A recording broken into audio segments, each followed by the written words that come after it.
What is up, bros and broettes? I am Inkslasher, and welcome to another episode of Infinite Warfare 5 Things. This is a series where we look at the smaller, intricate details of Call of Duty, and today we just so happen to be looking at Scorestreak variants. Yes, recently in Infinite Warfare they added in Scorestreak variants, and with them, there's many little intricate details you may not actually know about them. To the smallest details in the description of the Scorestreaks, to how a deatomizer interacts with an EMP, that is what we're going to be exploring today. So guys, this series has been one of the staples on this channel for a really long time, and all I ask is if you guys enjoy this series, it would be fantastic if you could leave a like rating. It's been a really long time since I asked for likes on a video, and what I would really love to see is this video get over 1,000 likes. So if you like this series, want to see more of it, the best way to support it is simply by hitting that like button. Like I said, let's see if we can get this thing over 1,000 likes. So the first score streak we're going to be looking at today is the RC8 Meteor, and this is an interesting one. Basically, the only thing that's added to this score streak is you're now able to jump while in the RC8,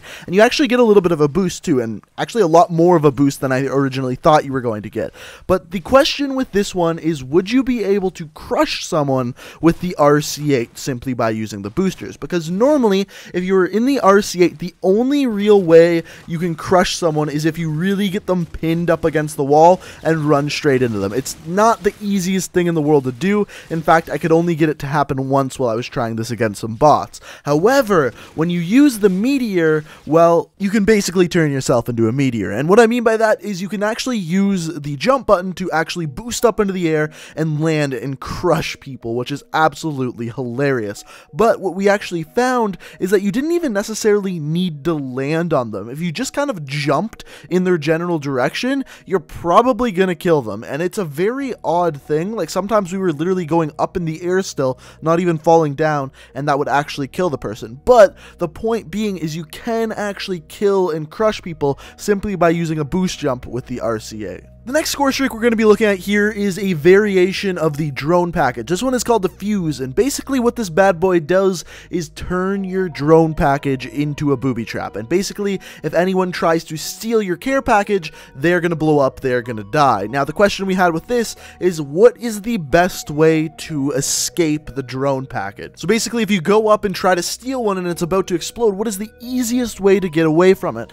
And it just so turns out that there is about a million easy ways to get away from it. So to find this out, the first thing that we tried was using overdrive, which basically just lets you run away from it very quickly, and that in fact got you out of the vicinity of the explosion and you stayed alive. Now, the most basic way to stay alive is using blast shield, and with blast shield it does do a lot of damage to you. However, you do survive the explosion, assuming that you didn't take any other damage before that. On top of that, pretty much every single specialist ability is going to get you out of that blast radius. For example, FTL jump works, phase shift works, reactive armor works, you name it, it pretty much works. The only thing that doesn't work is staying still, laying down, or just trying to run away normally. Those are the only things that don't work. Pretty much anything else you try is going to work. In fact, it's pretty damn easy to get away from one of these things. So after we tested that, there was one main score streak I really wanted to test, and this score streak is called the Nova, and basically it's a variant of the counter UAV that turns your counter UAV into an EMP. The reason why I was so fascinated by this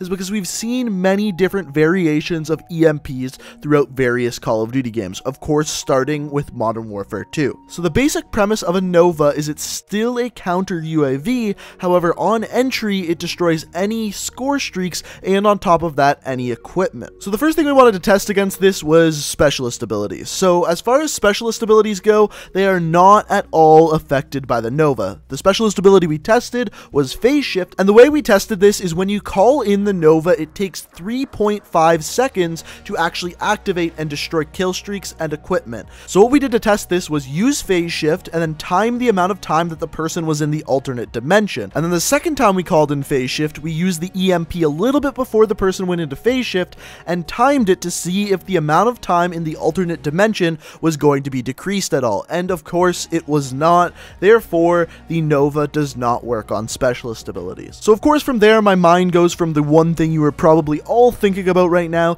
the deatomizer. The question is, does this EMP take out the deatomizer or not? Because technically, the deatomizer is a score streak, so it should take it out. So of course, we tested it. We called in the deatomizer, and in the middle of the countdown, the EMP blows up. And what happens?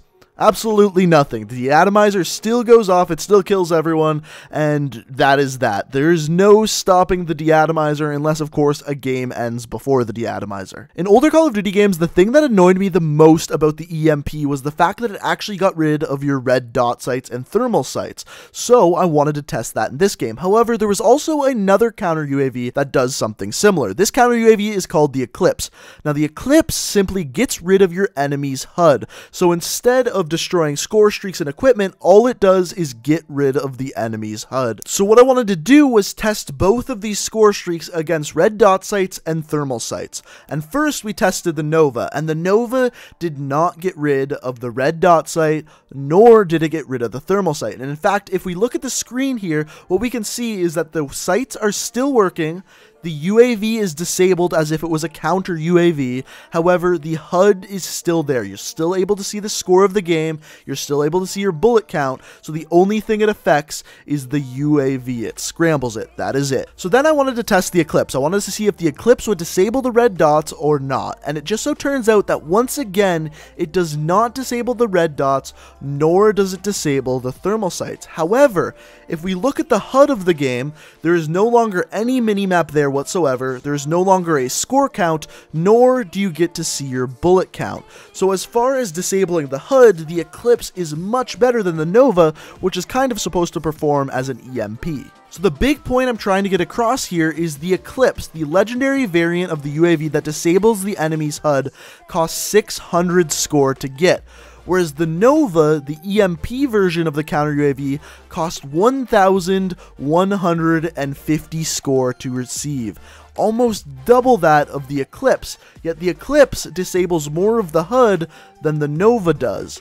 There's a massive discrepancy there. However, of course, the Nova does get rid of score streaks, and it does get rid of enemy equipment. That's the difference between the two score streaks. So if you ask me which one of the score streaks is more useful, by far the Eclipse is, because the Eclipse is going to completely disable their entire HUD, and it's about twice as easy to get. However, if you're up against one of those teams that just seems to be dominating you with score streaks, the Nova may be the better choice. But let me know what you think down in the comment section below, and if there is anything else you would like me to test, whether it be score streaks, whether it be weapons, let me know down in the comment section below, and it may just get included on a future episode of Infinite Warfare 5 Things. But guys, if you enjoyed the video, it'd be fantastic if you could hit that like button. If you're new to the channel and like what you see, you can always hit that subscribe button. I upload new Call of Duty videos every single day of the week. But guys, I hope you enjoyed the video. Thank you so much for watching, and until next time guys, peace out. You should take it slow.